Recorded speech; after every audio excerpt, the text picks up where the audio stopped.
এবারের কোপা আমেরিকায় থাকছে গোলাপি কার্ড। লাল হলুদের পাশাপাশি গোলাপি কার্ডও দেখানো হবে ফুটবলারদের। ফুটবলের শুরুতে যেসব নিয়ম ছিল তার অনেক নিয়মই এখন বিলুপ্ত। কোনো নিয়ম আবার পরিবর্তিত হয়েছে, কোনোটাই ঘটেছে পরিমার্জন।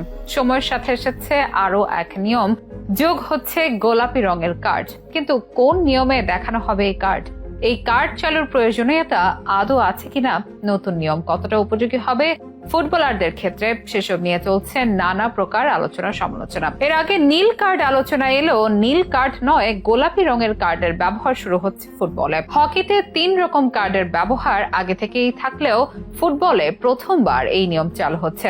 কোন অপরাধে এই কার্ড দেখবেন কোন খেলোয়াড়, কেন এই নিয়ম চালু করা হলো, গোলাপি কার্ড দেখার শাস্তি কি হবে, সেসবের বিস্তারিত নিয়ে আমাদের বিশেষ এই স্পোর্টস আয়োজন।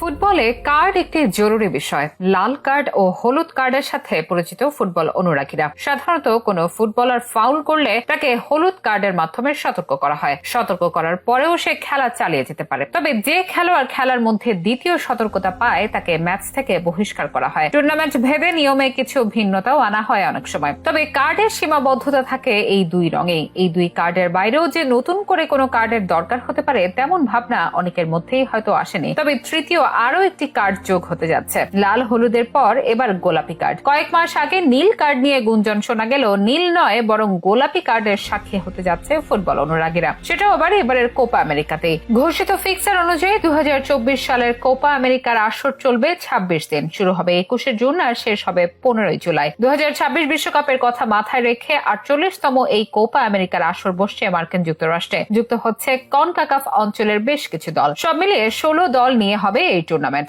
যেখানে লাল ও হলুদ কার্ডের সঙ্গে যুক্ত হচ্ছে গোলাপি কার্ড। হকিতে 3 রকম কার্ডের ব্যবহার আগে থেকেই থাকলেও ফুটবলে প্রথমবার এই নিয়ম চালু হচ্ছে। তবে সেটি কোপা আমেরিকায় অনেকটা পরীক্ষামূলকভাবে চালু করা হবে। এই ব্যাপারে কনমেবল কোপা আমেরিকা কর্তৃপক্ষ নিজেদের ওয়েবসাইটে মঙ্গলবার জানিয়েছে, কোপার এই আসরটিতে গোলাপি কার্ডের ব্যবহার হবে। ফিফার আর্টিকেল 96-তে কিছুটা সংশোধনী আনা হচ্ছে, আর গোলাপি কার্ড ব্যবহার করা হবে অতিরিক্ত খেলোয়াড় বদলাতে। মাথায় আঘাত বা সন্দেহজনক কনকাশনের ক্ষেত্রে দলগুলো সুযোগ পাবে অতিরিক্ত আরেকজন বদলি খেলোয়াড় নামানোর। আর এই নিয়মের ব্যবহারের জন্যই রেফারিদের কাছে থাকবে গোলাপি কার্ড। এখন 5 জন ফুটবলার বদলানো যায়। তবে নতুন নিয়মে এই আসরে মোট 6 জন বদলি নামাতে পারবে। কোন ফুটবলার যদি মাথায় অতিরিক্ত আঘাত পান, তাকে মাঠ থেকে বের করার মতো পরিস্থিতি হয়, তখন প্রয়োগ হবে গোলাপি কার্ড। সংশ্লিষ্ট দলের কোচ, ম্যাচ রেফারি বা চতুর্থ রেফারিকে গোলাপি কার্ড দেখাবেন। রেফারি তখন প্রতিপক্ষ দলকে অবগত করবে কার্ড দেখানোর মাধ্যমে। প্রতিপক্ষ দলও চাইলে একজন বাড়তি খেলোয়াড় বদলাতে পারবেন তখন। তবে মাঠ থেকে উঠে যাওয়ার পর অন্যান্য বদলি খেলোয়াড়দের মতোই ওই খেলোয়াড় আর মাঠে নামতে কিংবা পেনাল্টি শুটআউটে অংশ নিতে পারবেন না। আর শুধু